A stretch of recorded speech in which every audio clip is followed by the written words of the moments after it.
Hello, I am Niranjan. In this video, I am going to show you how to screen record your laptop or PC. If you find this guide helpful, please subscribe and like the video. It really helps. Let's get started. First, press the Windows key along with Shift and R to open the snipping tool. From here, you can choose the area you are like to record or select the entire screen. Once you have made your choice, you will see options at the top to customize your recording. You can turn the microphone on or off. You can also decide whatever you want to record system sound, like audio playing from your computer. When you are ready, click the start button. A countdown time will appear and then your recording will begin. If you need to pause, just click the pause icon. To resume, click play again. To finish, hit the stop button.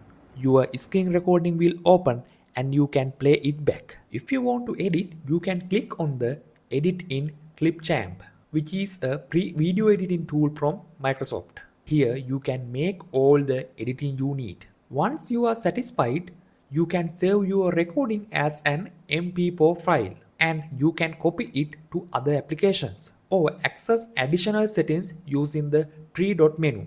In these settings, you can toggle your microphone and system audio preferences on or off by default. And that's it. You are successfully recorded your laptop screen. If you have any questions, drop a comment below. Thank you for watching.